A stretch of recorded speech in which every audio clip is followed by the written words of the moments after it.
Ok, donc on est en direct pour notre webinaire de la semaine. Alors on est toujours en Instagram Live, Facebook Live en même temps et Zoom. Donc j'attends les participants.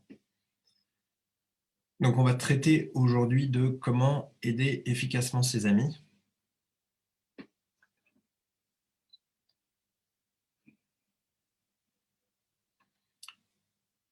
Et donc j'attends juste un petit moment pour laisser aux participants le temps d'arriver. Et on va commencer.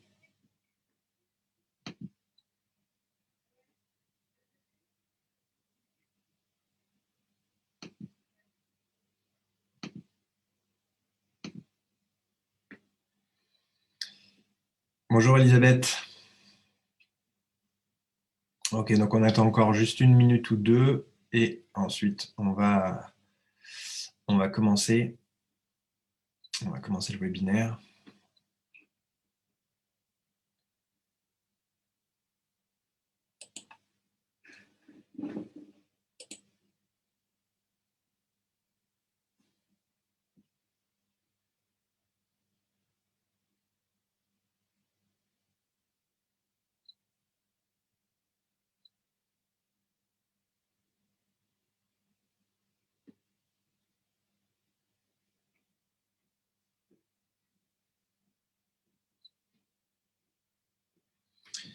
Alors,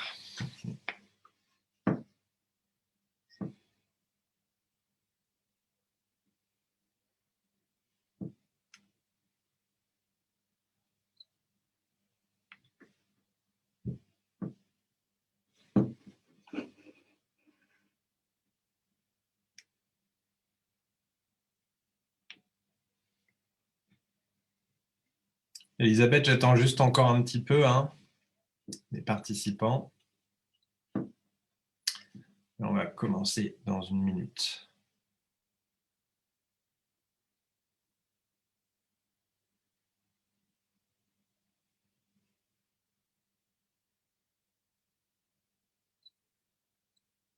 Super.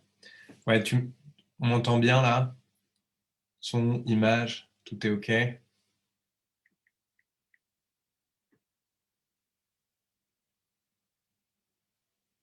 Tu me dis classement? OK, cool.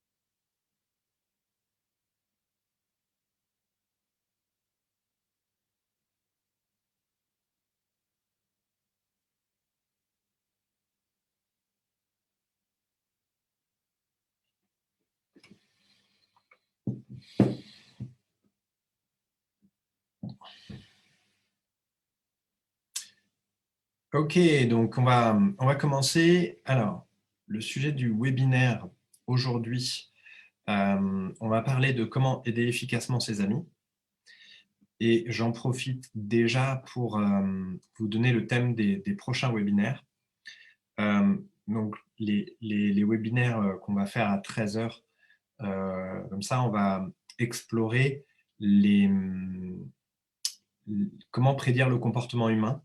Et en fait, on va s'appuyer sur un livre qui est... Ah, je suis là. Qui s'appelle Science de la survie. Donc voilà, donc c'est pas ce qu'on va aborder aujourd'hui, mais salut Caroline. Donc les prochains, pour le mois d'avril, ce qu'on va faire, c'est que on va s'intéresser au tableau d'évaluation humaine qui est décrit dans ce livre. Et il y a différentes colonnes qui permettent de prédire le comportement humain. Donc, on va regarder ces différentes colonnes. Alors là, le tableau, il n'est pas dedans, mais voilà. Donc, du coup, voilà, pour les prochains webinaires, celui de mercredi prochain, on va regarder par rapport aux émotions, comment prédire le comportement humain par rapport aux émotions. On verra ensuite comment prédire le comportement humain par rapport à l'attitude d'une personne envers les enfants, par rapport à son comportement dans l'intimité, etc. Donc, on va voir différents éléments qui vont nous aider à prédire le comportement des autres, à pouvoir anticiper voilà, leur comportement. Mais ce n'est pas le sujet d'aujourd'hui. Aujourd'hui, donc, on voit comment aider efficacement les autres. Donc, on peut rencontrer diverses situations, divers problèmes dans notre entourage. Et on est souvent embêté parce que s'il s'agit de gros problèmes, de grosses difficultés, ce n'est pas toujours facile d'aider la personne. Si elle est en grosse difficulté financière, par exemple, on ne s'appelle pas, je sais pas, Jeff Bezos ou Elon Musk, ou on peut lui dire, écoute, voilà, je paye tes dettes. Et voilà, ou une autre difficulté dans une relation amoureuse, une déception amoureuse, etc. On ne va pas forcément toujours pouvoir savoir quoi faire pour aider la personne. Donc, ici, on va voir différents... enfin, on va aborder comment venir en aide à une personne qui est dans des grosses difficultés, d'accord? Et on va voir que ce qu'on peut faire et ce qu'on doit faire est un peu contre-intuitif. C'est-à-dire que le réflexe qu'on a quand une personne, quand un ami, un proche, un membre de la famille est dans des problèmes, c'est le réflexe, c'est qu'on va essayer de lui donner des conseils. On va essayer de lui apporter un regard, de lui dire voilà comment moi je ferais. Voilà, on va essayer d'apporter ça. Et on va voir que c'est peut-être pas la meilleure chose, la meilleure option de faire comme ça. En tout cas, si on cherche une aide efficace, il y a autre chose, on peut s'y prendre d'une autre manière. Ok, donc, concrètement, quelqu'un qui rencontre un problème, donc rupture amoureuse, problème financier, licenciement, qu'est-ce qu'on peut avoir comme problème? Si vous avez des idées de problèmes que rencontre une personne de votre entourage, un ami, un proche, mettez-les moi dans le chat, d'accord? Parce que ça m'aide aussi à faire quelque chose qui est sur mesure, qui est adapté. Voilà, l'idée c'est que j'essaye au maximum que ça soit un dialogue, un échange. Donc, Elisabeth me dit problème pour redémarrer dans la vie. Ok, très bon, c'est un bon exemple. Hein, problème pour redémarrer dans la vie, problème pour trouver sa place, pour savoir qu'est-ce qu'on veut faire dans la vie. Problème scolaire, hein, si on a des enfants, on peut se heurter à ça. Problème scolaire. Voilà, donc on va rencontrer des problèmes, et là encore une fois, je ne parle pas de petits problèmes, de petites difficultés, je parle de choses qui affectent de manière importante la personne. Ok, voilà, donc encore une fois, si vous avez des idées de problèmes, ou si vous voulez me dire qu'est-ce qui vous a donné envie de participer au webinaire sur comment aider ses amis, mettez-le moi dans le chat.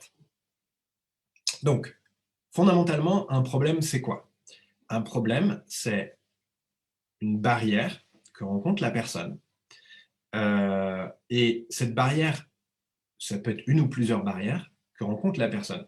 Elle a un objectif, elle a un but, elle a quelque chose qu'elle veut atteindre, un état désirable, quelque chose qu'elle veut avoir, ou quelque chose qu'elle veut être. Donc, il y a quelque chose qu'elle vise, un but, et elle rencontre une barrière. La barrière peut être tellement importante, elle peut être tellement grande que la personne se sent découragée ou impuissante ou incapable. Elle est bloquée, quoi. Alors, mais problème d'incompréhension qui crée des ruptures familiales. Oui, c'est un bon exemple. Donc là, c'est entre l'incompréhension, c'est entre qui et qui?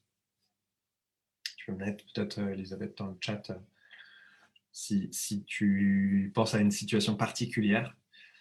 Mais donc voilà, donc la barrière est tellement importante, les membres de la famille, d'accord. Donc avec ta sœur, en fait. Du coup, il y a un problème d'incompréhension. Ok, ok. Très bien.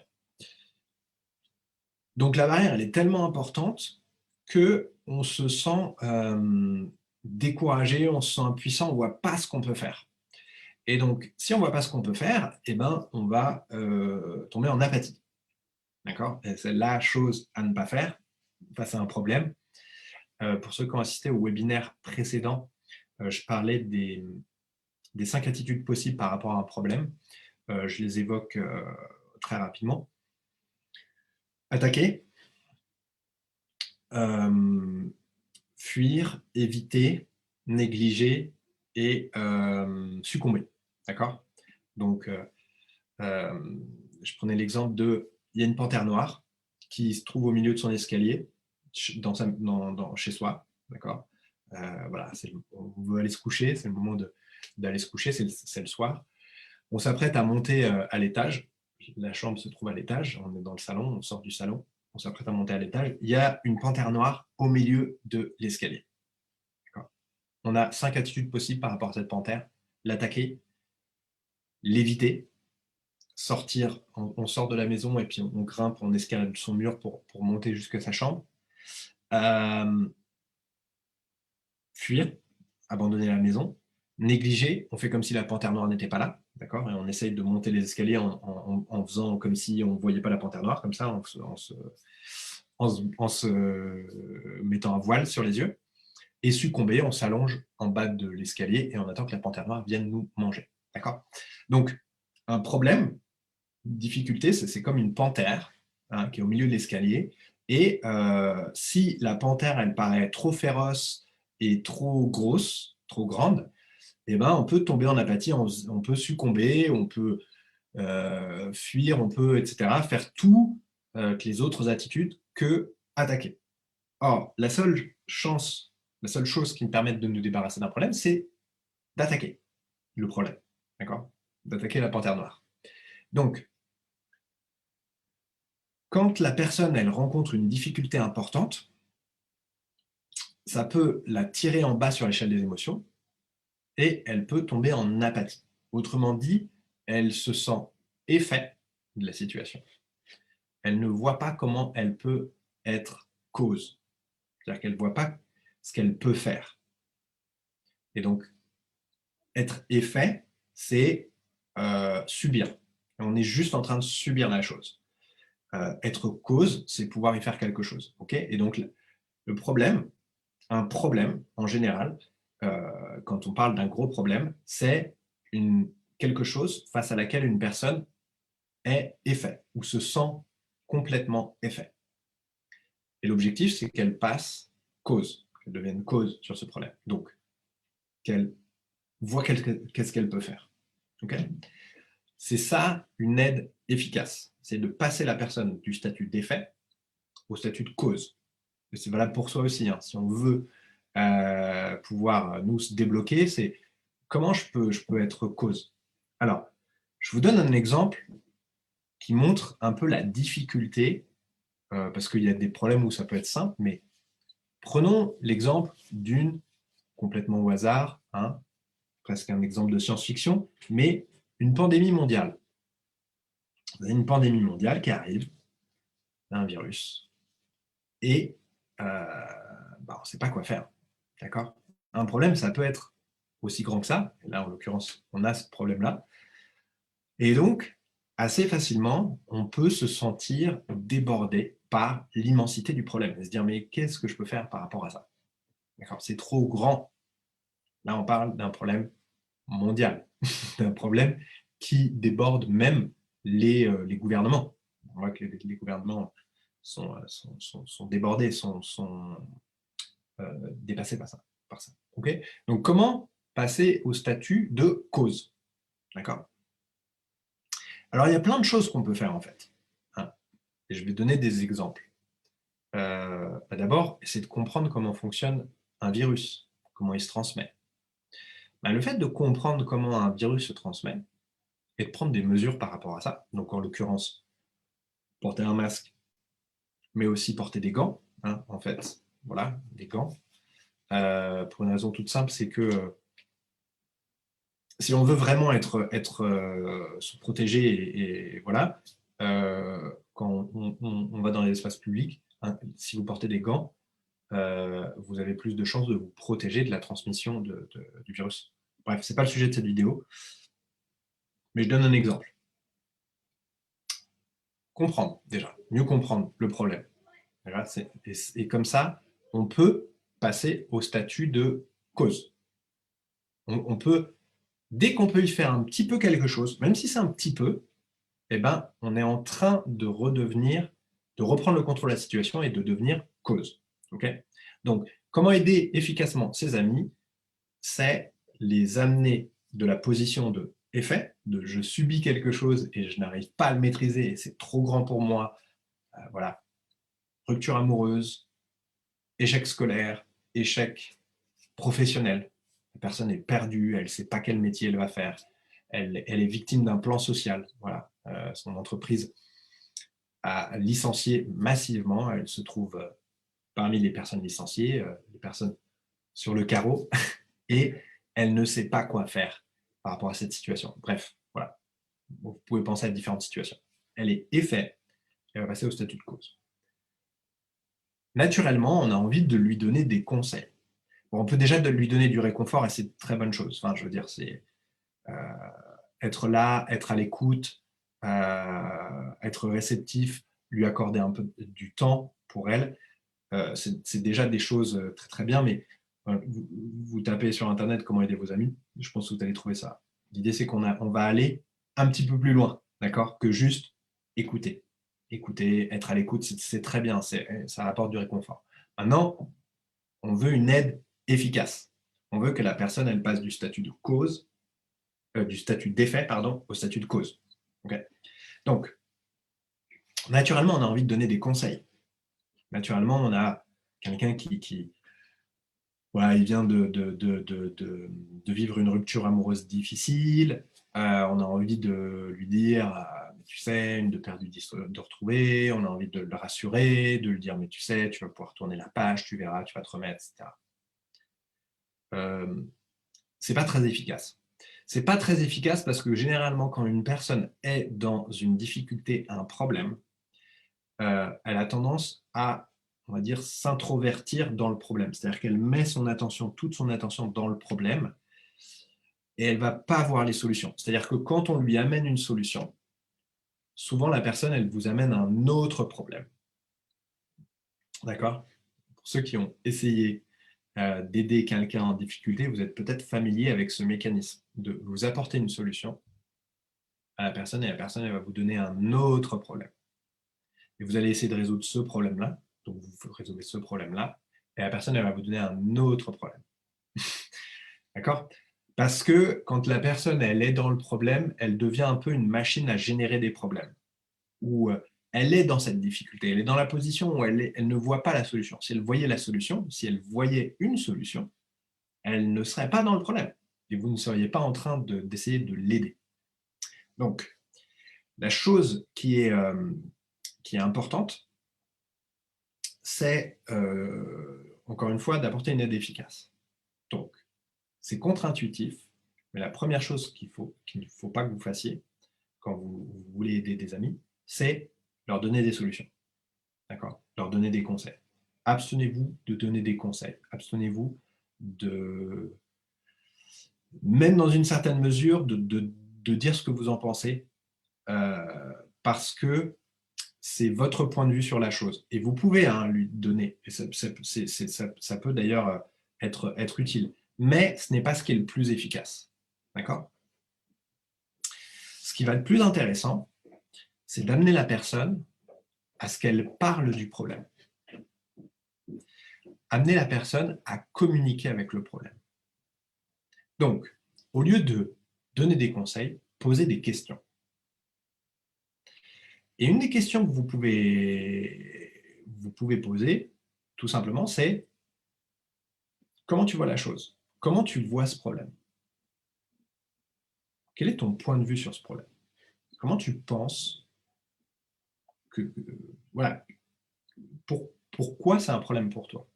Et dans quel sens c'est un problème pour toi? Donc, si on prend l'exemple que donnait Elisabeth, problème pour redémarrer dans la vie.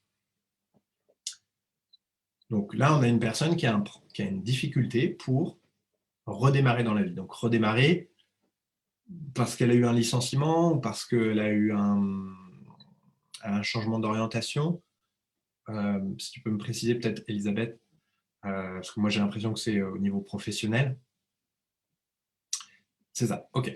Donc, prenons l'exemple d'une personne qui a subi un plan social. Elle se retrouve sur le carreau. Mettons qu'elle fait un métier, je ne sais pas moi, hôte de caisse. Un métier qui est en train de disparaître.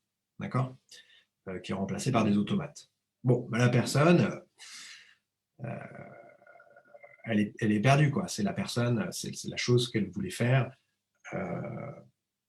C'est la chose dans laquelle elle est à l'aise à faire. Elle n'a pas fait d'autres métiers. Bon, ben la question, c'est comment tu vois ce problème? Et voilà, qu'est-ce que tu en penses? Quel est ton point de vue là-dessus? Comment tu vois la chose, en fait, tout simplement? Et de l'amener à parler du problème. Pourquoi c'est une aide efficace? Parce que vous la mettez en communication avec le problème. Et vous l'aidez à s'extravertir du problème, c'est-à-dire à regarder le problème depuis l'extérieur. D'accord? Donc, il va falloir très certainement poser différentes questions. Comment tu vois le marché Comment tu vois ta place dans le marché du travail? Qu'est-ce que toi tu penses que tu peux apporter? Qu'est-ce que tu penses que tu sais faire? Qu'est-ce que tu penses que tu ne sais pas faire? Etc. Et l'amener à communiquer, communiquer, communiquer. Donc, bref, une chose toute assez simple qu'on peut faire pour aider efficacement ses amis, c'est poser des questions et lui demander comment elle considère la chose, comment elle voit la chose, comment elle voit le problème. D'accord? Je me rends compte dans mon activité professionnelle, et j'ai échangé d'ailleurs pas plus tard que ce matin avec une personne dans mon activité professionnelle, les gens aiment beaucoup, même dans le niveau professionnel, qu'on leur pose des questions sur leur activité, etc. Et souvent, ça les amène à voir les choses sous un nouvel angle. Donc, même dans un cadre où, enfin, voilà, il y a un chef d'entreprise qui a une difficulté avec son activité. Moi, je travaille dans le marketing. Et donc, quand on fait un diagnostic, quand on pose un petit peu des questions, comment vous faites ça, d'accord? Comment vous traitez ça? Quel est le problème que vous avez? Vous amenez la personne à en parler. Et souvent, ils aiment beaucoup ça parce que ça les amène à voir de l'extérieur, sortir du problème, à le considérer d'un point de vue extérieur. Et parfois même, juste ça, ils vont trouver des solutions. D'accord? Donc, juste cet aspect-là, de amener à parler du problème, etc., et ça va lui permettre de redevenir cause. D'accord? Juste ça. Donc, c'est très simple, c'est extrêmement simple. Mais en fait, la théorie derrière ça, c'est n'essayez pas de résoudre le problème pour la personne. D'accord? Plus gros est le problème, moins vous devriez essayer de le résoudre. Il faut que vous laissiez le problème à la personne. Et il faut que ce soit elle qui le résolve. C'est comme ça que vous allez l'aider efficacement. Si c'est elle qui trouve, donc on prend l'exemple que tu donnais, Elisabeth, de la personne, elle ne sait pas quoi faire pour redémarrer dans la vie. Si tu l'amènes à en parler, à considérer des choses, etc., petit à petit, elle va commencer à avoir des idées. Et ça va être ses idées. Et ça va être sa solution. Ça va être elle qui va voir comment elle peut elle-même redémarrer dans la vie. Et là, tu l'as aidé de manière plus efficace que si tu lui avais donné un conseil, l'orienter vers une filière, ou etc. D'accord? Donc, parce que c'est elle qui est cause, d'un seul coup, elle commence à avoir des idées, elle commence à se dire, ah, je pourrais faire ça, tiens, je pourrais peut-être faire ça. Ah oui, je n'avais pas pensé à peut-être faire. Voilà. Et donc, elle va trouver des idées. D'accord? Donc, ce premier exemple, enfin, ce premier élément contre-intuitif, ne donnez pas de conseils, n'essayez pas de résoudre le problème pour la personne, laissez-lui le problème et aidez-la simplement à, elle, trouver des solutions. Parce que si c'est elle qui vous trouve des solutions, vous ne tomberez pas dans le mécanisme où vous apportez une solution et elle va vous apporter un problème. D'accord? Donc, voilà, premier élément, posez des questions, posez plein de questions, amenez-la à considérer le problème d'un point de vue extérieur. Maintenant, il y a une approche qui est plus formelle encore, donc un procédé qui est plus formel là-dessus, et je vais vous le donner. C'est un procédé qui se trouve dans ce cours qui s'appelle Comment devenir motivé et qu'on peut faire au centre de scientologie dans le 17e arrondissement. Et le procédé s'appelle Comment vous élever au-dessus de vos problèmes. D'accord? Et on va voir que ce qu'on a vu, là, c'est formalisé, mais on a vu plusieurs choses déjà qui sont expliquées dans cet exercice. Donc, voici un exercice pour vous permettre de vous élever au-dessus de vos problèmes. C'est une vérité tellement fabuleuse que vos propres difficultés auront moins tendance à diminuer, auront au moins tendance à diminuer de façon importante si vous le faites. Donc, c'est un procédé que vous pouvez faire vous-même pour vos propres problèmes. Quand vous vous sentez effet, d'accord? Vous sentez qu'il y a une situation où vous vous sentez effet, vous pouvez même vous l'appliquer à vous, d'accord? Dites-vous, voyons, quelles sont les choses qui m'inquiètent? Quelles sont les difficultés que je rencontre? D'accord? Mettez-les par écrit, faites-en une liste. D'accord? Donc la première chose, et ça peut être intéressant, vous pouvez le faire avec une personne, parce que parfois, la personne que vous essayez d'aider, elle n'a peut-être pas un problème, elle en a peut-être deux, elle en a peut-être trois, elle en a peut-être 10. D'accord? Donc, vous lui faites une liste, vous lui faites faire une liste des choses qui l'inquiètent. Qu'est-ce qui t'inquiète? Qu'est-ce qui te préoccupe? Qu'est-ce qui te stresse? Qu'est-ce qui t'angoisse? Vous lui faites faire une liste de ces choses, par écrit. D'accord? Donc, il donne un exemple là, c'est je suis obsédé par l'idée que le propriétaire puisse me mettre à la porte à tout moment. D'accord? Donc là, on a un locataire qui a visiblement pas payé le loyer et il a peur que le propriétaire arrive et le mette dehors. Et ce qu'il dit, c'est faites une liste de ces problèmes et ensuite relisez-les. D'accord? Donc on fait la liste et on les relit. Lisez le premier que vous avez écrit et dites-vous, bon, comment vais-je aborder cela? C'est une sorte de communication vers ce problème. Dites-vous, comment vais-je aborder cela? Eh bien, je vais faire ceci et cela. D'accord? Donc là, c'est vraiment ce qu'on disait tout à l'heure, c'est le fait de communiquer avec le problème. Donc vous faites faire la liste à votre ami, à la personne proche que vous voulez aider, et une fois qu'elle a fait une liste de tout ce qui la préoccupe, vous prenez le premier, la première chose qu'elle a écrit sur la liste et vous lui dites, OK, comment tu vas aborder ça? Comment tu vas aborder ça? D'accord? Comment tu vas t'y attaquer? Comment tu vas faire pour aborder ça? Etc. Et donc là, vous lui faites trouver des choses qu'elle peut faire. Et au début, elle va peut-être vous dire, bah, redémarrer dans ma vie, comment redémarrer dans ma vie,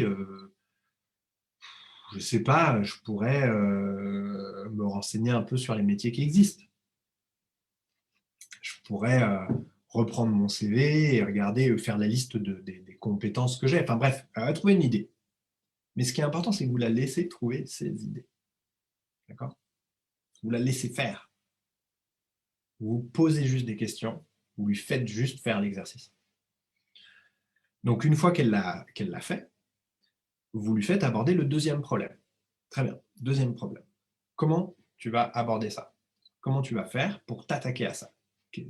Voilà, d'accord? C'est la panthère noire et comment tu vas faire pour faire partir la panthère noire qui se trouve au milieu de ton escalier. D'accord? Donc, voilà, l'idée c'est comment, les questions que vous pouvez poser, c'est comment tu vas l'aborder, comment tu vas approcher le problème, comment tu vas attaquer le problème. D'accord? C'est les 3 questions en gros que vous allez poser, mais vous pouvez les poser plusieurs fois. Ok? De quelle autre manière tu pourrais aborder le problème? De quelle autre manière tu pourrais approcher ce problème? Ok? Vous lui faites communiquer, communiquer, communiquer des choses. D'accord? Et c'est comme ça que le souci, la préoccupation, etc., va se dissiper. D'accord? Et elle va communiquer. Et elle peut commencer par communiquer, bah non, mais je ne peux pas faire ça, je ne peux pas faire ça. D'accord, mais comment tu peux l'aborder? Qu'est-ce que tu peux faire? Ah, ben, je ne sais pas, parce que je ne peux pas faire ça, je ne peux pas faire ça. D'accord, laissez-la communiquer aussi ses difficultés. Et dites, ok, j'ai compris, j'ai compris. Mais comment tu peux l'aborder alors? Ok? Et vous insistez pour qu'elle trouve elle-même des solutions. Une fois que vous avez fait toute la liste des problèmes, donc il se peut qu'il n'y en ait qu'un, hein, il se peut qu'il y en ait 2 ou 3, ou il se peut qu'il y en ait 10. D'accord? Donc après, voilà, c'est le temps que ça prend en fonction de la quantité de problèmes qu'a la personne. Une fois que vous êtes allé en bas, vous recommencez, vous reprenez le début de la liste et vous dites, OK, maintenant on va regarder à nouveau ce problème-là. Comment tu pourrais l'aborder? On lui refait regarder à nouveau le problème. En fait, c'est la répétition de considérer le problème et de voir comment communiquer avec qui est plus important. C'est le principe de communiquer avec le problème qui est plus important même que les solutions qu'elle va trouver. Mais si vous la faites considérer le problème plein de fois, elle va avoir une abondance de solutions. Et quand elle a une abondance de solutions, elle est redevenue cause. Elle voit qu'est-ce qu'elle peut faire. Elle peut faire ça, elle peut faire ça, elle peut faire ça. Et d'un seul coup, elle est au nouveau aux commandes de sa vie. Et elle est passée du point de effet au point cause. D'accord? Donc on a amené une aide efficace. Bon, il se peut parfois que simplement en faisant l'exercice, le problème s'évanouisse de lui-même. Alors, ça peut paraître un peu magique, mais il se peut que la personne, finalement, elle n'ait plus le problème. Le problème soit parti. D'accord? Donc, si on prend l'exemple là de redémarrer dans la vie, eh bien, en amenant la personne à parler, à parler, à parler de son problème et à trouver plein de solutions, eh ben, d'un seul coup, elle va se dire, mais en fait, ça va en fait. Mais tu sais quoi, en fait, je n'ai pas ce problème. Simplement, elle est sortie du problème. Elle a adopté un point de vue, voilà. Elle doit peut-être en pratique encore redémarrer dans la vie, c'est-à-dire trouver un poste, etc. Mais ça ne la préoccupe plus. C'est dans ce sens-là où le problème il a disparu. La préoccupation elle a disparu. Elle peut agir maintenant. Elle peut se mettre en action. D'accord? Donc cet exercice peut vous amener à trouver des solutions pratiques que la personne va mettre en œuvre, mais parfois même, il n'y a même pas besoin de mettre des solutions pratiques. C'est-à-dire que le problème s'évanouit et la personne se remet simplement à agir. Elle se remet simplement en action. Okay. Maintenant, il y a une deuxième phase dans ce procédé. Alors, j'essaie de voir où est-ce qu'il est. Donc, comment vais-je aborder le problème? Voilà. Donc, il y a une troisième étape. La troisième étape, une fois que vous avez fait 2 passages de la liste, c'est vous faites vous prenez une autre feuille et vous allez trouver des problèmes de grandeur comparable. C'est-à-dire que vous allez faire trouver à la personne des problèmes qui ont la même taille. D'accord? En lui demandant simplement, trouve des problèmes de grandeur comparable. Trouve des problèmes aussi gros que ce problème-là. D'accord? Ce que vous essayez de résoudre, c'est le fait que, là encore, c'est peut-être paradoxal et peut-être contre-intuitif, mais une personne qui est fixée sur un problème, en fait, elle a trop peu de problèmes. Donc c'est contre-intuitif. Je vais vous dire, bah non, elle a un problème. Elle a trop de problèmes. Non, elle n'a pas trop de problèmes, elle a trop peu de problèmes. Si son attention est fixée sur un problème, son attention est fixée sur 3 problèmes ou 10 problèmes, en fait, elle manque de problèmes. Et donc, si vous lui donnez plus de problèmes, avec cette idée de trouve des problèmes de grandeur comparable, trouve des problèmes qui sont aussi grands que ce problème-là, elle va retrouver sa capacité à gérer des problèmes. Elle va se dire, ah mais tiens, mais en fait, donc un problème comparable à redémarrer dans la vie. Bah, je pourrais, je sais pas moi, perdre mon appartement. Peut-être que c'est un problème de grandeur comparable pour elle. C'est la personne qui doit trouver les... Ok, donc elle peut imaginer des problèmes. Et si donc elle a la capacité à trouver des solutions et qu'elle a la capacité à imaginer d'autres problèmes, eh ben, elle va plus se faire du souci par rapport aux choses. D'accord? Et c'est dans ce sens-là qu'elle n'a plus le problème. Dans les faits, il se peut que là, la personne doit retrouver un travail, donc elle n'a pas immédiatement un travail, mais elle n'est plus préoccupée par le fait de ne plus avoir de travail. Et donc, si elle n'est plus préoccupée, elle peut agir. Si elle peut agir, elle va retrouver un travail. D'accord? Si la personne a trouvé un travail une fois, elle peut retrouver un travail à nouveau. Ok? Même chose pour une relation de couple. Si la personne elle a créé une relation de couple une fois, elle peut le refaire.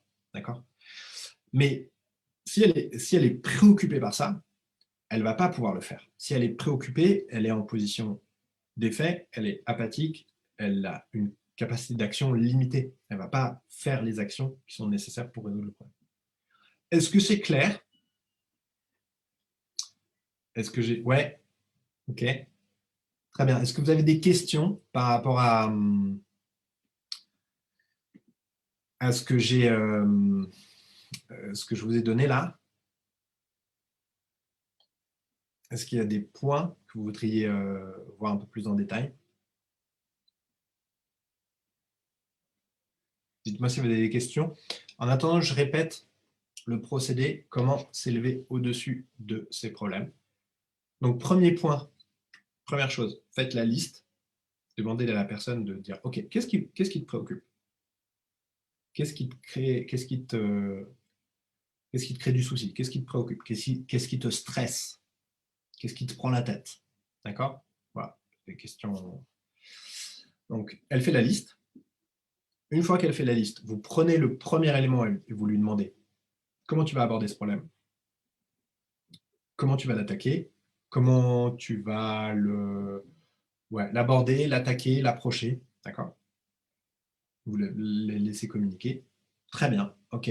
Deuxième élément, comment tu vas attaquer ça, comment tu vas aborder ça, et vous faites toute la liste. Et une fois que vous l'avez fait une fois, vous la faites une deuxième fois. Très bien, on va reprendre chaque élément et on va voir voilà, s'il y a des nouvelles choses qui te viennent, voilà.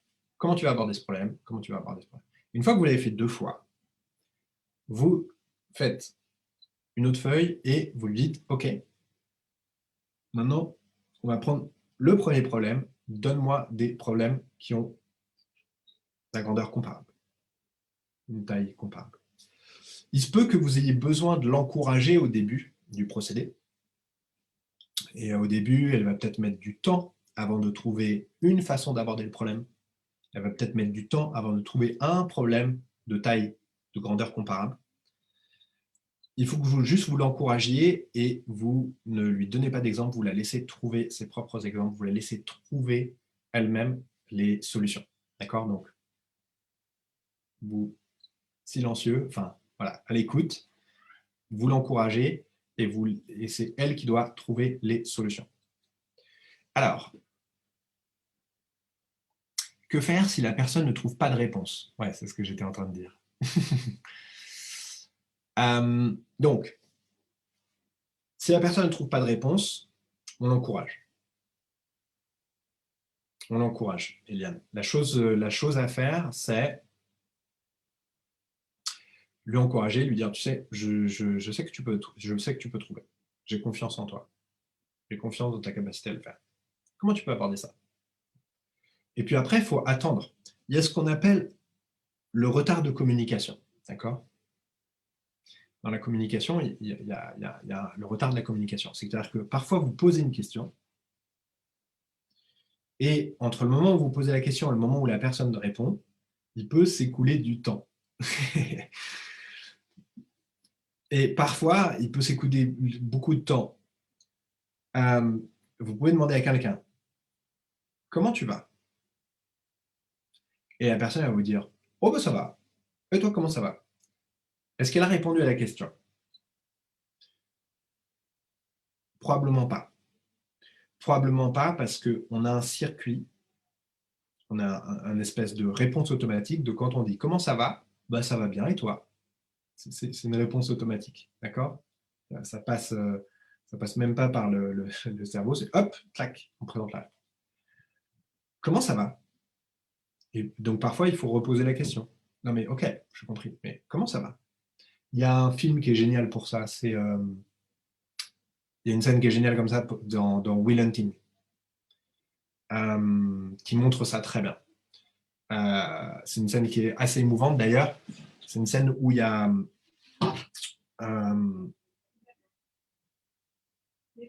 Robin Williams et je n'ai pas son nom, Jason Bourne. Enfin, le comédien, quoi, qui est Will, le personnage de Will. Et Robin Williams lui dit, parce qu'en fait, dans le film, l'enfant Will, c'est un marginal. Il est un peu détaché de tout, un peu sans attache, etc. Et en fait, on comprend que son père battait sa mère et que lui, il a assisté à ça, enfant, et qu'il y a un truc qui le touche.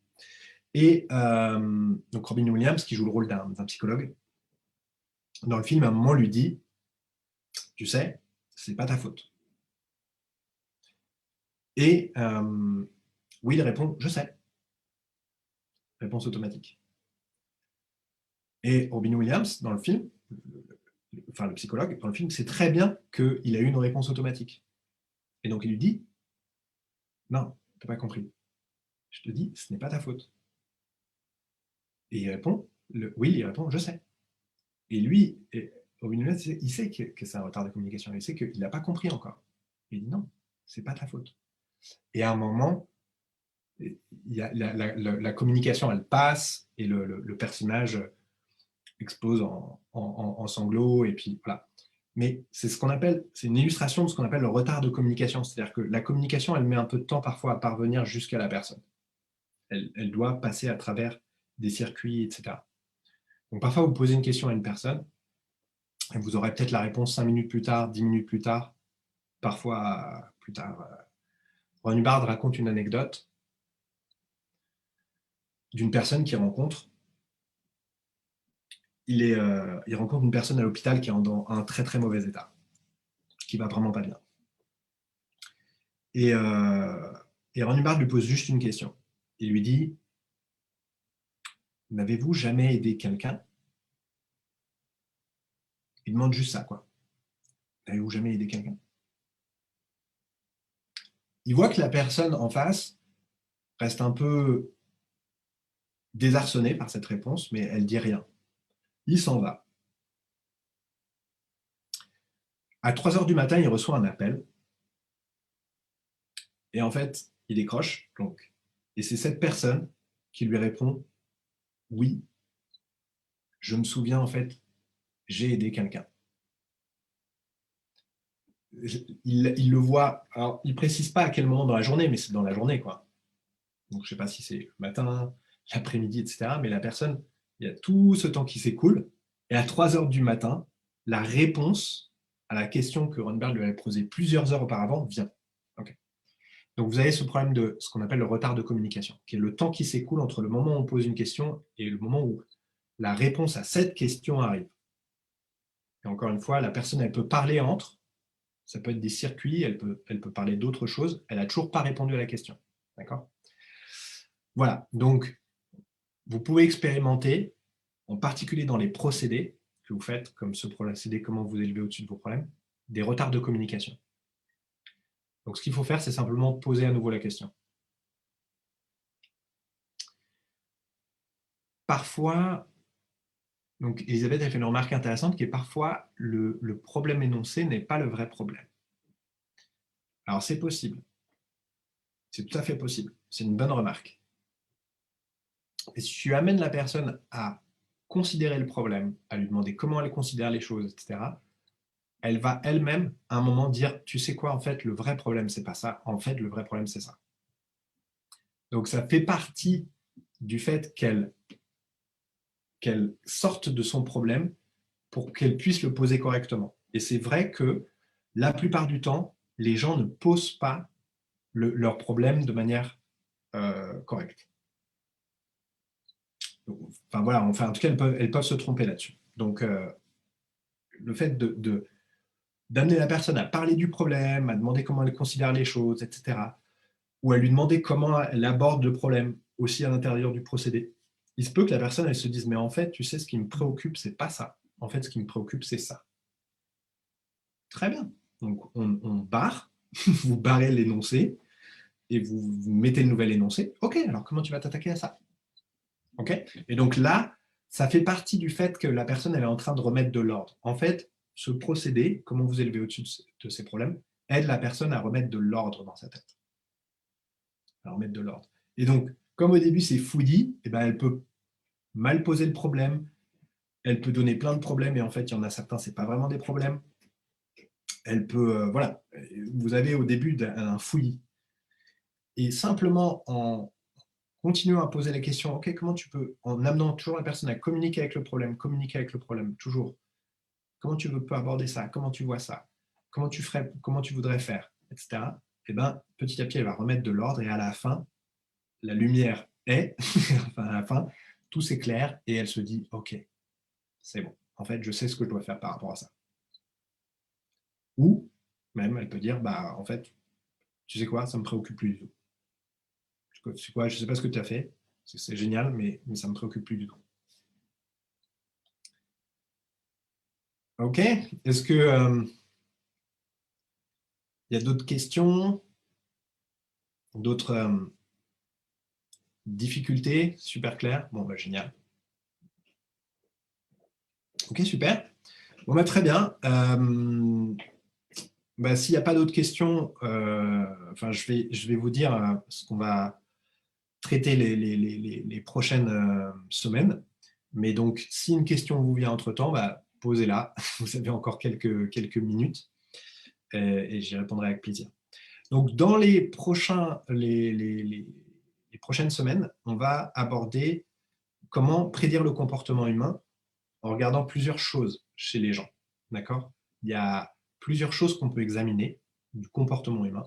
Donc, par exemple, comment ils se comportent vis-à-vis des enfants, comment ils se comportent dans l'intimité, leur conversation, d'accord? De quoi la personne vous parle, euh, la, la façon dont elle prend les responsabilités, l'état des possessions, etc., et de ses affaires, etc. Donc, en observant certaines choses chez la personne, on peut prédire son comportement. C'est-à-dire, on peut savoir où est-ce qu'elle se situe sur une échelle des émotions. Et à partir de là, savoir comment elle va faire, si elle va faire telle ou telle chose. Okay, donc, si elle va plus faire telle ou telle chose. Donc, c'est ce qu'on va aborder. Donc, chaque semaine, là, pour le mois d'avril, tous les mardis à 13h, à chaque fois, on va regarder une facette du comportement humain et de ce que ça révèle de la personne. Donc, voilà, on va détailler ces points-là. Ben, je vous remercie d'avoir participé à ce webinaire et ben, je vous souhaite une très bonne journée. Je vous dis à très vite. Ciao.